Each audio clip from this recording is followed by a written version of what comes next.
자, 우리 좌우의 옆 사람에게 이렇게 인사하겠습니다. 오늘은 종려주일입니다. 이렇게 인사하겠습니다. 네. 여기 이렇게 종려나무 가지들이 있죠? 네. 종려나무 가지는 어떤 것을 의미하냐면, 승리를 상징합니다. 승리와 환호. 그래서 사람들이 종려나무 가지를 흔들었던 건 예수님이 승리하셨다라는 것에 대해서 환호하고 기뻐했던 것입니다. 그리고 자신들의 옷을 깔아들었던 것도 예수님의 권위와 이 모든 것들을 인정하고 존중하는 의미의 내용이 됩니다. 그래서 예수님이 이렇게 승리의 입성을 하시면서 사람들이 기대하고 소망했던 것은 이 로마를 어떻게 해주기를 바랬던 거죠.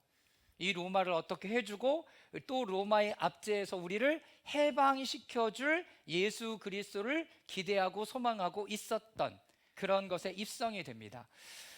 오늘 그 내용들을 함께 나누면서 이것이 어떤 의미를 주는지 함께 보기를 원합니다. 첫 번째, 예루살렘의 입성, 36절에서 40절까지 말씀인데요, 우리 다 같이 한번 읽어보도록 하겠습니다. 예수께서 나가시는데, 시작. 예수께서 나가시는데 길에 깔았다. 예수께서 어느덧 올리브산의 내리막길에 이르러셨을 때 제자의 온 무리가 기뻐하며 자기들이 본 모든 기적들을 두고 큰 소리로 하나님을 찬양하면서 말하였다. 복되시다 주님의 이름으로 오시는 임금님, 하늘에는 평화, 지극히 높은 곳에는 영광. 그런데 무리 가운데 섞여 있는 바리새파 사람이 몇이 예수께 말하였다. 선생님, 선생님의 제자들을 꾸짖으십시오. 그러나 예수께서 대답하셨다. 내가 너희에게 말한다. 이 사람들이 잠잠하면 돌들이 소리를 지를 것이다. 자, 예루살렘이 입성하고 계세요. 그런데 이전에 어떤 말씀이 있죠? 예수님께서 제자들에게 저기 가서 한 번도 타보지 않은 나귀를 데리고 오너라. 제자들이 이야기합니다. 예수님, 만약에 나귀 주인이 왜 나귀를 가져가냐라고 물으면 우리는 뭐라고 대답합니까? 그랬더니 주께서 쓰시겠다 하라, 이 한마디를 해라 라고 얘기하세요. 근데 제자들이 진짜 저기 가보니까 그런 나귀가 있었어요. 그래서 풀어서 가려고 하니까 정말로 그 주인이 얘기한, 이거를 어디다 쓰려고 합니까? 라고 이렇게 묻는 거예요. 제자들이 예수님께서 주신 말씀대로 주께서 쓰시겠다고 합니다. 그랬더니 그럼 가져가십시오. 그래서 이 나귀를 타고 예수님이 입성하시는 시간을 갖게 되죠. 여러분, 여기서도 중요한 메시지 하나가 있어요. 여러분, 이 나귀 주인은 어떠한 삶을 계속 살아가고 있었을까요? 나귀 주인, 내가 나귀를 키우고 있어. 근데 성경의 말씀에 보면 예수님께서 나귀를 타고 입성하신대. 말이 아니에요, 나귀예요. 나귀는 어떤 존재죠? 짐 싣는 거예요. 힘이 세서. 그리고 아주 초라해요. 예수님이 그렇게 입성하는 거예요. 백마탄 왕자님처럼 백마를 끌고 개선장군처럼 창을 들고 뭘 들고 입성하는 장면이 아니에요. 가장 초라하고 연약한 모습으로 온다라고 구약에 기록되어져 있어요. 이 나귀 주인은 그의 삶을 예수님이 오실 그날을 준비하면서 살고 있었던 거예요. 예수님이 오실 그날을 준비하면서 내가 하나하나 하는 모든 것은 예수님과 연결이 된 삶을 이미 이 사람은 살고 있었죠. 자, 어쨌든 예수님이 입성하시는데 제자들의 온 무리가 기뻐하며 자신들의 주변에 있던 모든 사람들도 환호하고 있었죠. 마태복음 21장 9절의 말씀에 보면 이렇게 기록하고 있습니다. 그리고 앞서 서서 가는 무리와 뒤따라오는 무리가 외쳤다. 호산나 다윗의 자손께, 복되시다 주님의 이름으로 오시는 분, 더욱 없이 높은 곳에서 호산나. 이 말씀은요, 마태, 마가, 요한 이 모든 복음서에서 다 기록하고 있어요. 그러니까 제자들뿐만 아니라 모든 사람들이 예수님께 환호하면서 소리 지르고 있었던 거죠. 예수님께서 그렇게 환호하는 소리를 듣고 계셨어요. 근데 예수님이 왕으로 예루살렘에 입성하셨을 때는요, 그분의 눈을 찬양하고 환호하는 자들에게 주지 않으셨어요. 왜냐하면 이 군중들은 바로 예수님을 십자가에 못 박으려고 요구하는 사람들이 되기 때문에 그렇습니다. 여러분, 잘 생각해 보세요. 예수님 지금 예루살렘에 왜 입성하고 계시죠? 예루살렘에 왜 입성하고 계세요? 왜 예루살렘에 들어가고 계세요? 왜 하필 6월절에 여기 들어가시려고 애쓰고 계시죠? 네, 6월절 어린 양으로 십자가에 달려 돌아가시려고 여기에 입성하고 계세요. 예수님의 목적은 당신의 영원한 목적에 계속 고정되어져 있는 거예요. 그러니까 예수님은 이 환호가 별로 달갑지 않으세요. 그리고 이 사람들이 왜 환호하는지도 모르고 지금 그 일을 하고 있는 거죠. 하나님의 기뻐하시는 뜻은 십자가였습니다. 하나님께서 내 삶을 통해서 이루어 가시고자 하는 그 일들은 특별히 예수님에게서는 십자가였어요. 예수님은 그 목적에 흔들리지 않았어요. 예수님은 하나님의 기뻐하시는 뜻을 따라 예루살렘에 입성하신 것입니다. 아버지를 기쁘게 해드리기를 원하셨던 거죠. 예루살렘에 입성하는 그 수없이 많은 사람들의 환호와 기쁨과 소리와 호산나, 나를 구원해 주십시오라는 이 외침에 예수님은 그래, 나야, 내가 왔어, 나한테 절해, 나한테 소리 질러, 그래, 더 크게, 이렇게 하시지 않으셨어요. 우리라면 어떻게 했을까요? 나한테 환호하네? 좋아, 이 정도는 해줘야지. 여러분, 이런 마음 가졌을까요? 예수님은 그러지 않았어요. 자신의 삶의 목적이 뭔지를 너무 명확하게 알고 계셨어요. 그것은 십자가였어요. 그리고 자신의 삶의 모든 것은 아버지를 기뻐하게 하시는데 포커스를 두고 계셨어요. 요한복음 8장 29절 말씀 다 같이 한번 읽어보도록 하겠습니다. 시작. 나를 보내신 분이 나와 함께 하신다. 그분은 나를 혼자 버려두지 않으셨다. 그것은 내가 언제나 아버지께서 기뻐하시는 일을 하기 때문이다. 여러분, 혼자 있는 거 두려우세요? 하나님과 함께 할 때 하나님은 우리를 그냥 두지 않으세요. 그리고 그 아들은, 예수님은 하나님이 기뻐하시는 그 일들을 계속 하세요. 나의 삶의 목적이 뭐지? 하나님이 나를 이 땅 가운데 왜 보내셨지? 그럼 이걸 잃으면, 놓치면 주님과 함께 하는 것을 우리가 경험할 수 없게 돼요. 두 번째, 누가복음 22장 42절 말씀인데요, 다 같이 한번 또 읽어보겠습니다. 시작. 만일 아버지의 뜻이면 이 잔을 내게서 거두어 주십시오. 그러나 내 뜻대로 되게 하지 마시고 아버지의 뜻대로 되게 하여 주십시오. 네, 예수님도 이 고난의 아픔이 힘드셨어요. 근데 예수님께서 힘들어 하셨던 건 그냥 못이 박히고 내 창자국이 내 옆에 찔리는 것이 고통스러우고 아픈 것을 넘어서 이분이 더 아팠고 힘들었던 건 하나님과의 관계가 단절되는 거였어요. 하나님과의 관계가 내가 이것을 함으로 말미암아 하나님과의 관계가 단절되는 것. 여러분, 이것이 가장 아픈 사건이었습니다. 그러나 예수님, 아버지, 만일 아버지의 뜻이면 내게서 이 잔을 거두어 주십시오. 그러나 내 뜻대로 되게 하지 마시고 아버지의 뜻대로 되게 해 주십시오. 아버지의 뜻을 구해요. 이것이 하나님 앞에 기쁜 일인가? 그분이 기뻐하시는 일인가? 여기서 우리는 나 자신을 향해 이렇게 질문해 볼 수 있습니다. 나는 지금 무엇을 기뻐하고 있고 누구의 뜻을 따라가고 있는가? 예수님은 예루살렘에 입성하는 그 장면 가운데 수없이 당신을 환호하는 그 환호 속에서도 자신의 삶의 목적을 잃지 않았어요. 두 번째, 사단은 마지막까지 예수를 시험에 넘어지게 합니다. 사단은 그 목적, 십자가에 못 박히는 것들을 못하게 하려고 너무나 애쓰는 거죠. 우리는 이 말씀에서 누가복음 4장에서 세 번의 예수님의 유혹에서 십자가가 아닌 사단에게 절하게 함으로 이 모든 나라와 영광을 취할 수 있다고 사단을 속였어요. 기억나시죠? 예수님 어떻게 하시던가요? 그 유혹에 넘어가지 않고 오직 하나님께만 절하라, 하나님을 시험하지 말라, 사람이 떡으로만 사는 것이 아니라 하나님의 말씀, 그 방법으로 산다라는 것을 분명하게 우리에게 가르쳐 주셨어요. 다시 하나님의 나라를 회복하는 것은 십자가예요.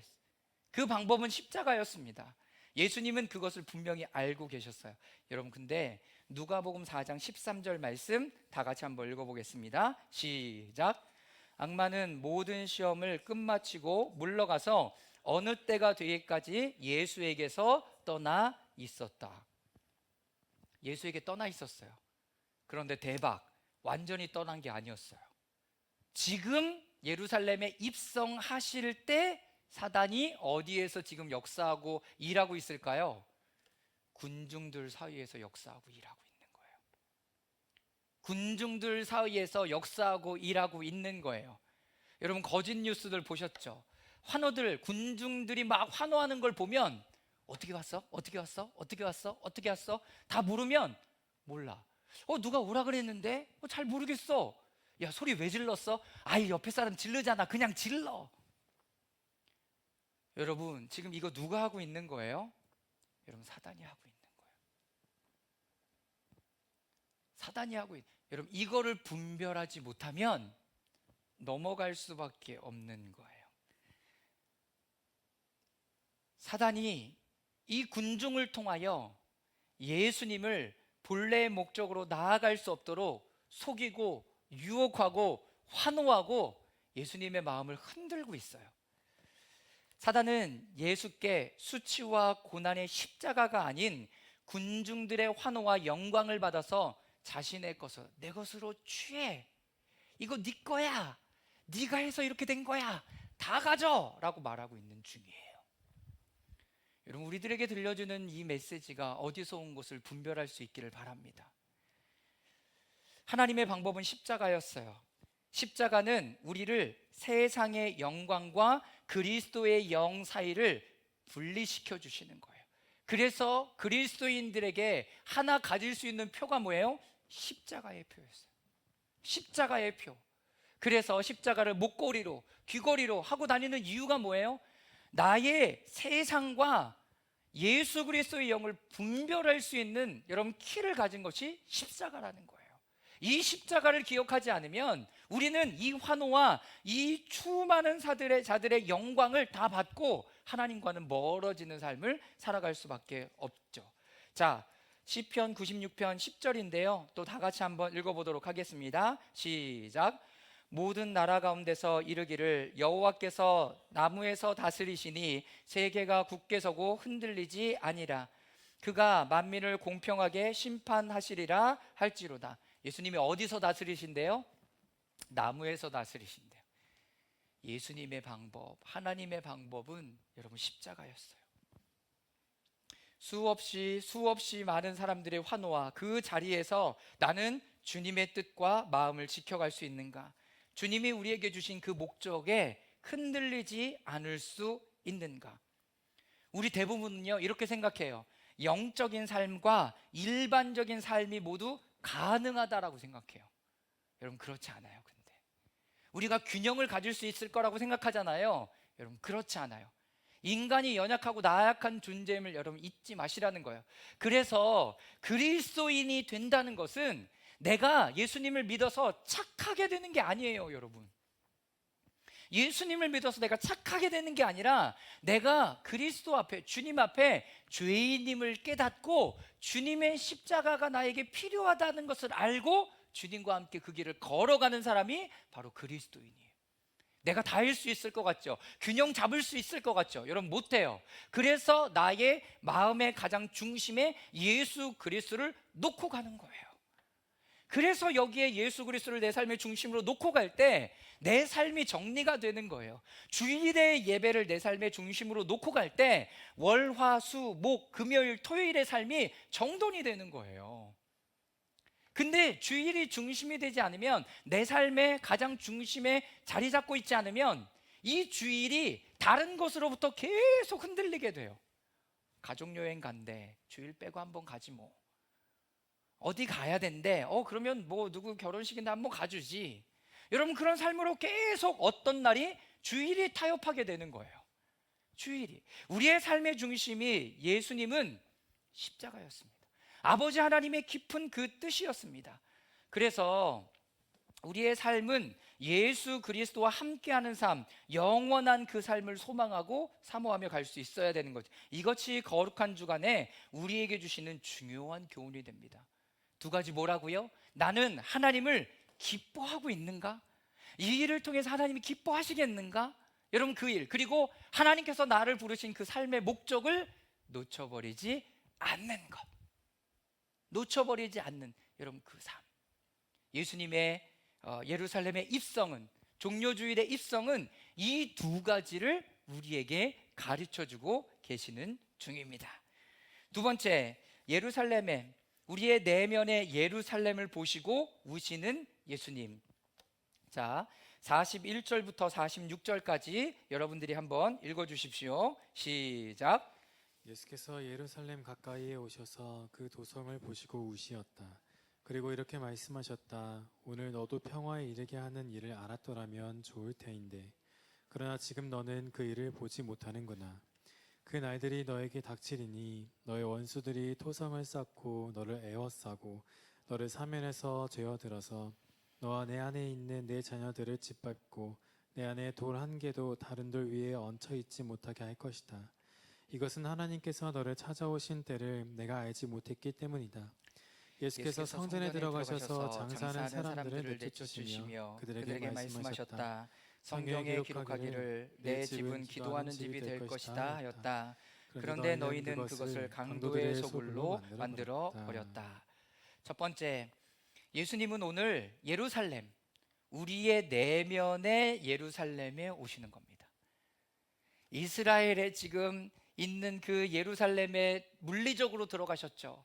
그러나 영적으로는 오늘 우리의 내면의 예루살렘에 들어오시는 거예요. 여러 가지 반응이 있겠죠. 아, 예수님 환영합니다. 축복합니다.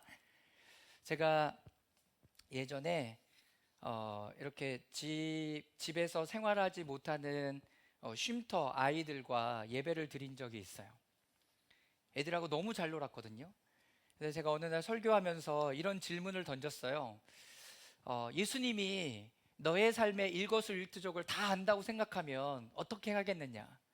그런데 초등학생들에게 물어봤어요. 너무 좋대요. 예수님이 나하고 함께 하신다고요? 너무 좋아요. 그런데 이 대답이요, 중학교로 올라가고 고등학교로 올라가면서 이 언어들이 격해져요. 중등부 애들한테 물어봤더니요, 너무 기분 나쁠 것 같다고. 너무 예수님이 내 안에 일거수일투족을 안다고요? 너무 기분 나쁠 것 같아요. 근데 고등학생들한테 물어보니까요, 진짜 욕 나오더라고요. 그러니까 예수님이 내 안에 함께 하신다는 것이 싫은 거예요. 싫은 거예요. 예수님이 우리와 함께 하셔서 그분의 어떤 부분들을 알려주시고 나를 다스려 주시고 만져주시면 좋을 것 같다라고 우리는 생각하지만, 여러분들의 내면을 한번 보세요. 예수님이 오셔서 여러분들이 무엇을 하려고 그러면 하나님이 다 이렇게 커트한다고 생각해 보세요. 그런 이미지를 가지고 있죠. 여러분, 그러니까 불편한 거예요. 그런데 아니나 다를까 예수님은 예루살렘에 들어오셔서 황폐해진 것을 보셨어요. 예루살렘의 근본의 목적이 뭐죠? 예루살렘, 이름의 뜻이 뭐예요? 평화의 도시라는 뜻이에요. 그런데 예수님이 실제로 예루살렘에 들어가 보니까 그 안에는 장사꾼의 소굴이 펼쳐져 있었고요, 시장이 펼쳐내어져 있었어요. 아, 예수님, 목사님 맞잖아요. 지금 멀리서 오고 이 제사장들이 이 재물을 검수할 건데 여기서 파는 거 사서 제물로 드리는 게 가장 합리적인 거 아니에요? 좋은 일 아니에요? 동전도 똑같이 받지 않았어요. 예루살렘에서 성전에 드려질 수 있는 동전은 따로 구별되어져 있었어요. 은의 함량, 금의 함량, 동의 함량이 정확하게 들어져 있는 그 동전만 사용할 수 있게 되었어요. 그래서 성전 안에 돈 바꾸어 주는 사람이 있었던 거예요. 그래서 양 파는 사람들이 있었던 거예요. 예수님이 이 모습을 보고 어떻게 되셨는지 이거를 다 뒤집어 엎으셨어요. 왜 하나님의 성전인 이 하나님의 임재가 있어야 되는 그곳이 장사꾼의 소굴로 바뀌어져 버린 것에 대해서 예수님은 다 정결케 하기를 원하셨어요. 이것이 예루살렘에 있었던 일이에요. 그런데 예수님이 우리의 내면 가운데서 오셔서도 똑같이 그 일을 지금 하고 계신 거예요. 내 안에 하나님을 향하여 드리고 있지 않은 마음들을 보시고 점검하시고 만지기 시작하신다는 거예요. 그리고 내 안에 만민을 위하여 기도하고 있어야 되는 그 집들이 나 자신의 어떠함으로 계속 연결되어져 기도하고 있는 모습을 보면서 예수님은 마음 아파서 우시고 계셨죠. 우리의 내면에도 실제도 그렇게 예수님은 예언대로 이 땅이 황폐하게 된 것을 알게 하십니다. 41절부터 44절이죠. 제가 읽어볼게요. 오늘 너도 평화에 이르게 하는 길을 알았더라면 좋을 터인데 그러나 지금 너는 그 일을 보지 못하는구나. 그날이 너에게 닥치리니 너의 원수들이 토성을 쌓고 너를 애워싸고 너를 사면에서 죄어들어 너와 내 안에 있는 자녀들을 짓밟고 내 안에 돌 한 개도 다른 돌 위에 얹혀 있지 못하게 할 것이다. 이것은 하나님께서 너를 찾아오신 때를 내가 알지 못했기 때문이다. 여러분, 우리의 마음을 그렇게 황폐케 해두면 안 된다고요. 내 마음을 그냥 내가 원하게 원하는 대로 가도록 해서는 안 된다고요. 예수님이 이 종료주일 시즌에 우리 가운데 오셔서 우리의 내면을 만지시고 하나님 고쳐주십시오, 나를 새롭게 해주십시오 이렇게 내어드리면 주님이 고쳐내시는데, 여기도 있는 것처럼 하나님이 너를 찾아오실 때 내가 알지 못했기 때문이다 라고 말씀하시는 거죠. 여러분, 예수님은 우리의 모습을 보시면서 안타까워하시고 아파하시면서 이야기하세요. 이것이 내가 구하고 구속한 자의 삶인가? 이 사람이 진정 나의 귀중한 피값으로 죄에서 씻겨서 다시 태어나 새로운 피조물이 된 세례의 아들, 딸인가? 이렇게 물으시는 거죠. 보시고 말씀하시는 거예요. 근데 우리는 이렇게 말해요. 주님, 우리의 상황과 환경 때문에 이렇게 되었습니다 라고 얘기하는 거죠. 또 주님은 이렇게 말씀하세요. 내가 너의 내면의 예루살렘을 다스리게 해주겠니? 그러면 내가 그것을 다시 세울 거야. 기회를 주겠니? 무엇을 기다리고 있니? 이렇게 물으면 우리는 또 이렇게 말하죠. 하지만 제가 회개할 수 없습니다. 제가 어떻게 해야 되는지 모르겠습니다. 어떻게 그렇게 할 수 있겠습니까? 여러분, 주님은 우리를 만드시고 우리를 진정으로 인도해 주시고 우리의 어떠함을 새롭게 하실 수 있는 분이라는 것을 여러분 잊지 마시길 바랍니다. 주님은 우리의 걸음을 인도하세요. 우리를 용서하시고 성결하게 하시며 변하게 하세요.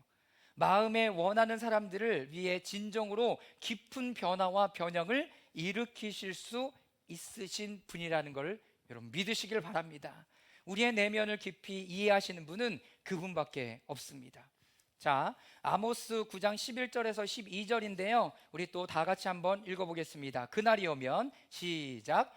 그날이 오면 내가 무너진 다윗의 초막을 일으키고 그 터진 울타리를 고치면서 그 허물어진 것을 일으켜 세워서 그 집을 옛날과 같이 다시 지어놓겠다. 그래서 에돔 족속 가운데 남은 자들과 나에게 속해 있던 모든 족속을 이스라엘 백성이 차지하게 하겠다. 이것은 이 일을 이루실 주님의 말씀이다. 다윗의 장막을 일으키시겠대요. 다윗의 초막을 다시 일으키시겠대요. 어떤 거? 그 안에서 하나님께 예배를 드려지고 마음의 중심이 드려지고 날마다 주님과 동행하는 그것을 사모했던 다윗의 마음, 이 마음들을 다시 회복시키겠대요. 주님이 지금 그거를 하기를 원하시는 거예요. 그런데 내 내면에 오셔서 좀 우리 안에 불의하고 시장 같고 다른 것들을 다 몰아내는 시간들을 주님께서 하시기를 원하시는 거예요. 자, 사도행전 15장 16에서 17절까지 말씀 우리 다 같이 한번 읽어보도록 하겠습니다. 시작. 이 뒤에 내가 다시 돌아와 무너진 다윗의 집을 다시 짓겠으니 허물어진 곳을 다시 고치고 그 집을 바로 세우겠다. 그래서 남은 사람이나 나 주를 찾고 내 백성으로 이름으로 받는 모든 이방 사람이 나 주를 찾게 하겠다. 네, 주님이 다시 돌아와서 이 일들을 하시겠대요. 주님이 올 시즌에 또 오셔서 우리 마음 가운데 이 일을 하시는 거예요. 주님이 어떻게 일하시는가? 예수님은요, 물리적 예루살렘에, 내혼의 예루살렘에 지금 들어오고 계세요. 왕으로 들어오셨죠. 그런데 나아가실 때는 우리의 수치를 다 짊어지시고 십자가에 못 박혀 예루살렘 밖에서 달려 돌아가세요. 죄인으로, 그리고 수치로 십자가에 달려서 우리의 밖으로 나오셔서 죽으시는 거죠. 그래서 이렇게 말씀하시죠. 이제 옛사람처럼 행하지 말라. 나의 예루살렘에서 나를 내보내지 말라. 나는 인류의 수치와 책망과 비난을 짊어지고 옛 예루살렘에서 나왔다. 그것은 내가 모든 인간의 혼의 예루살렘에 들어가기 위해 그렇게 한 것이다. 그래서 인간의 수치와 굴욕을 거두기 위한 것이다. 예수님이 우리의 내면의 예루살렘에 들어오셔야 돼요. 그것이 종료주일 가운데 오셨던 일입니다. 우리는 거룩한 주간에 모든 기도와 예배에 참여할 수 있습니다. 아침에 향심 기도와 저녁에 말씀 묵상의 기도에 참여할 수 있습니다. 그리고 그 안에 진정한 정결케 됨과 회개함으로 나아갈 때 진정한 신비, 새롭게 하시는 것들을 경험해요. 여러분, 6월절이 어떤 주간이에요? 이스라엘 백성들이 출애굽했던 그 6월절은 패스오버, 예수 그리스도의 그 십자가로 상징되는 어린 양의 그 보혈을 문지방에서 볼 때마다 그 죽음과 어둠이 이것을 넘어갔어요. 이것이 6월절의 사건이에요. 예수님은 그 사건을 지금 2000년 전에 로마 그 시대 때 십자가에 달려 돌아가시면서 물과 피를 쏟으셔서 우리 가운데 모든 것들을 다시 넘어가게 하시는 시즌인 거죠. 우리의 죽음의 길로부터 넘어가게 하세요. 하나님과 멀어지는 것들로부터, 소원해지는 삶으로부터, 죄로부터, 나태함과 게으름으로부터, 영적인 냉담함으로부터, 그리고 6월절의 어린 양의 피로 이것이 넘어가게 하세요. 이것이 6월절의 진정한 의미죠.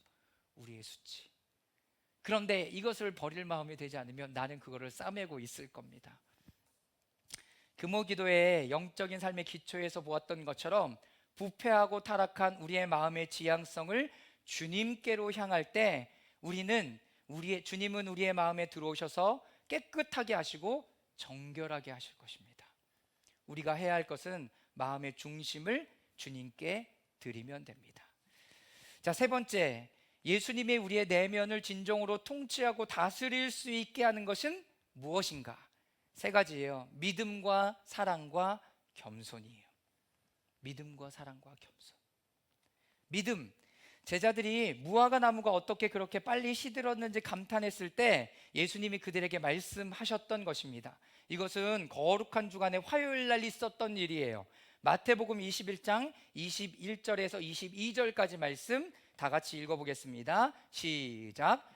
예수께서 그들에게 말씀하셨다. 내가 진정으로 너희에게 말한다. 너희가 믿고 의심하지 않으면 이 무화과 나무의 한 일을 너희도 할 수 있을 뿐 아니라 이 산더러 들려서 바다에 빠져라 하고 말해도 그렇게 될 것이다. 또 너희가 기도할 때 이루어질 것을 믿으면서 구하는 것은 무엇이든지 다 받을 것이다. 네, 여러분, 우리가 기도할 때 우리를 가장 많이 방해하는 게 뭔지 아십니까? 진짜 이게 될까? 진짜 이 기도에 응답해 주실까? 하나님께서 이렇게 진짜 일하신다고 여러분 얘기하는 것이, 그런 마음을 갖는 것이 우리의 기도를 방해해요.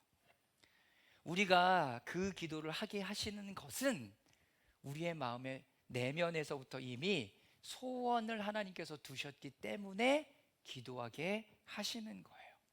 하나님이 우리 안에 소원을 두고 기도하게 하세요. 그런데 내 마음은 이게 될까? 이게 되겠어? 예전에도 안 됐는데? 라고 얘기하는 거죠. 우리 안에 이미 소원을 두고 행하시는 그분께서 기도를 하게 하신다는 것은 우리 내면 안에 이미 그 일들을 주님께서 하시기를 원하신다라는 거예요. 그런데 여러분 잊지 마십시오. 그냥 내가 하고 싶은 거를 다 기도하는 게 아니에요. 이미 이렇게 기도한다라는 것은 우리의 내면 안에 주님께서 온전히 일하고 계신다는 것을 잊지 마셔야 됩니다. 우리가 기도하고 구하는 것은 받을 것이라고 말한 분이 바로 누구예요? 예수님이세요. 예수님이라고요. 그런데 우리의 그 옛 타락한 모습들은 계속 이게 안 될 거라고 얘기하는 거죠. 우리는 이 거룩한 주간과 관련된 모든 도움과 정결의 역사를 받고 그 목적이 우리의 삶에 이루어지도록 하기 위해서는 믿음이 필요합니다. 하나님이 내 마음에 이 부분들을 정결케 하시고 다스려 주십시오라고 얘기하는 그 믿음. 자, 두 번째는 사랑이에요. 사랑.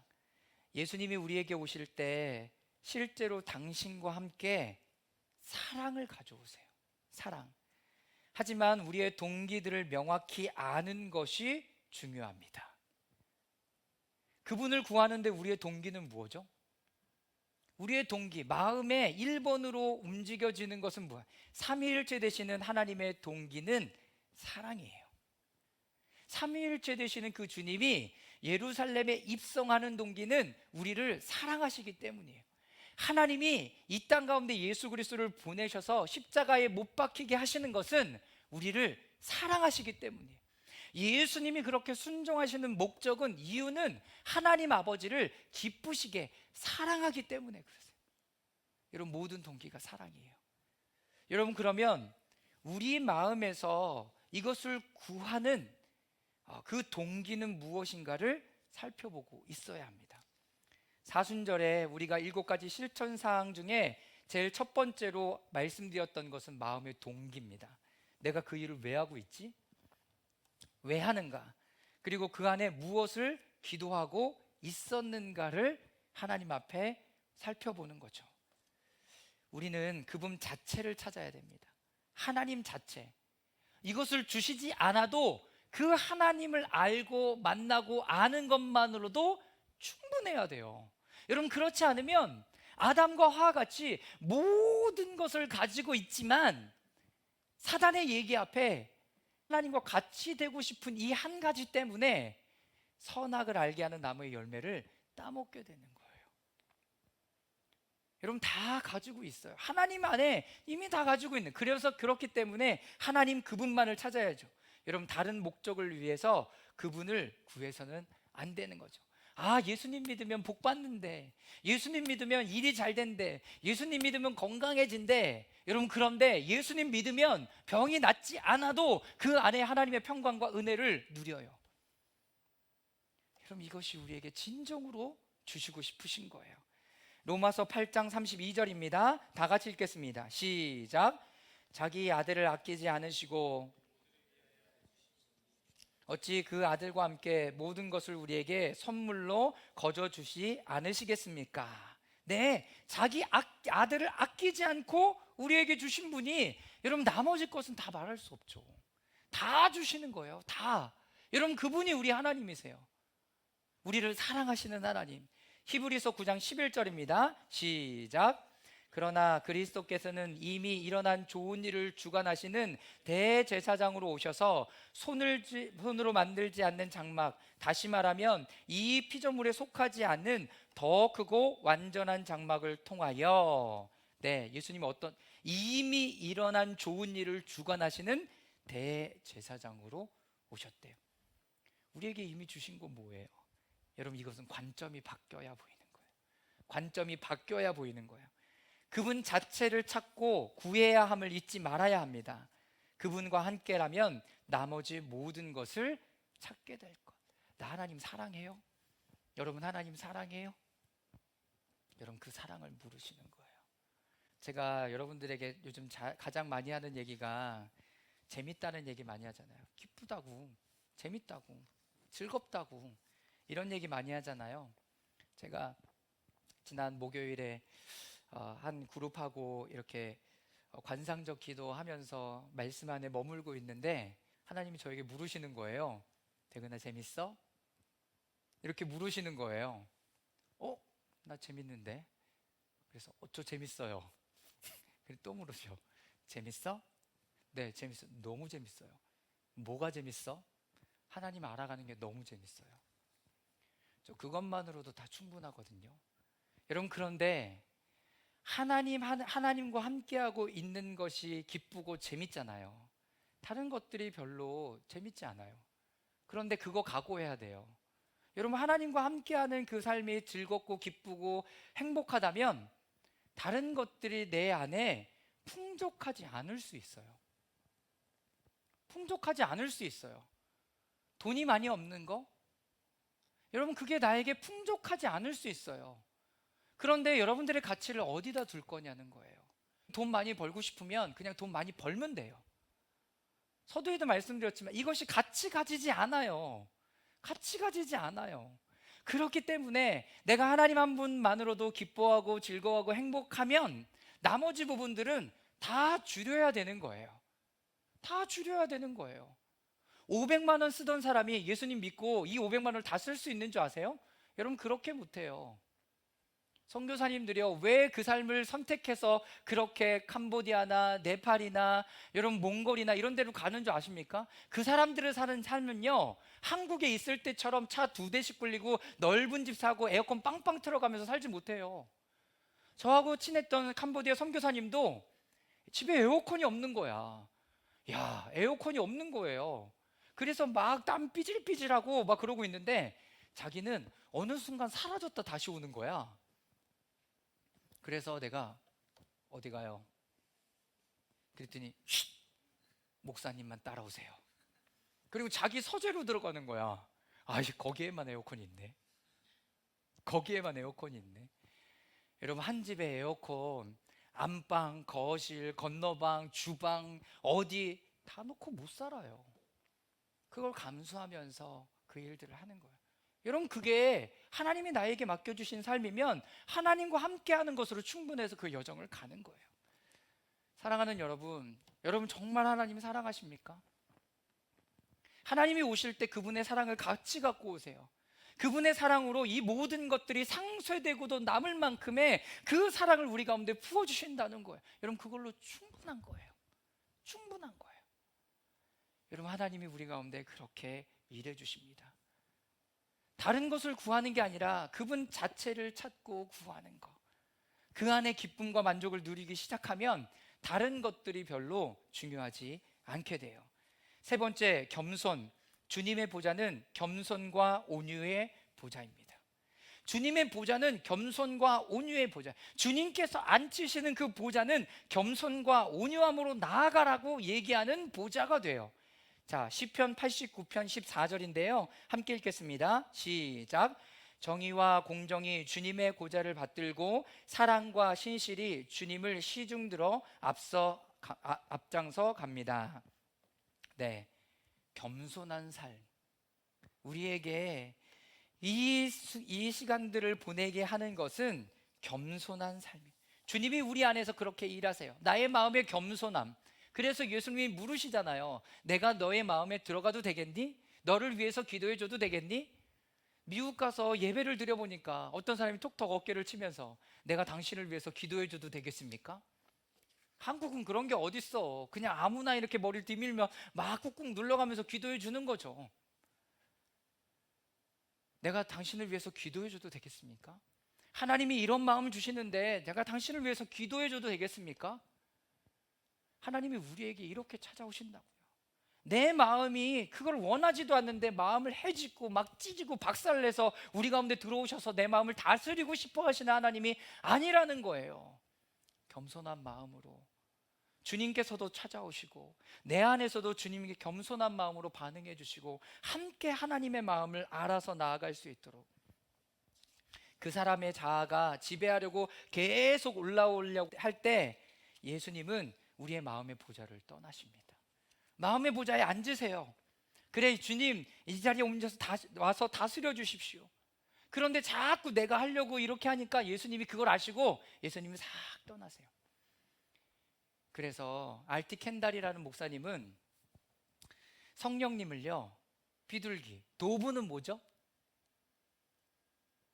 비둘기예요. 여러분들이 일반적으로 보는 비둘기는 도심 비둘기잖아요. 내가 아무리 발로 차도 안 도망가고 닭둘기가 돼갖고 도망가지 않는. 그런데 산비둘기는요, 얼마나 예민한 줄 아세요? 얼마나 예민한 줄 아세요? 정말로 조금만 소리가 있어도 날아가요. 성령님이 그런 성령님으로 비둘기로 상징된다는 거예요. 우리의 마음에 조금만 다른 마음을 가지면 후두두둑 날아가 버리시는 주님.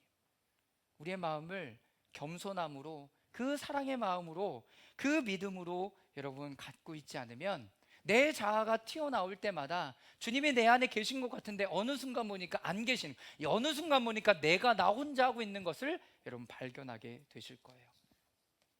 그렇기 때문에 사랑의 마음이 주님의 보좌에 보좌를 두실 수 있도록 하기 위해서는 겸손하고 정직하고 고든 삶으로 나아가야 하는 겁니다. 여러분, 지금 이 고난 주간을 맞이하는, 이 거룩한 주간을 맞이하는 종려주일에 예수님이 예루살렘에 입성하시는 것은 크게 이 세 가지를 얘기하세요. 첫 번째, 고난은 그리스도께서 통치하려고 오시는 겁니다. 우리의 마음을 통치하고 다스리시길 원해요. 그분은 우리의 마음을 다스리십니다. 또한 우리의 진실한 동기를 가져야 되고 사랑과 믿음, 겸손으로 그분 자체를 구해야 하는 거죠. 그리고 그분께서 오셔서 깨끗하게 씻어주시며 우리를 통치하시기 시작합니다. 그러면 우리는 그분의 통치의 열매를 거두게 되고요, 그것은 영원한 생명과 거룩한 기쁨이 되는 겁니다. 여러분, 주님이 우리의 내면에 예루살렘에 오신대요. 빨리 후두둑 치워야 될 거 뭐예요? 빨리 후두둑 치워야 될 거. 그래서 40일 동안 계속 비우는 시간들을 가졌던 거예요. 그리고 예루살렘에 이제 예수님이 오실 때는 온전히 받아들이고, 하나님, 금식하고 기도했던 것들 이제 다 십자가에 못 박습니다. 주님, 이 모든 것들을 가지고 예수님이 십자가에 못 박아 돌아가서 주세요.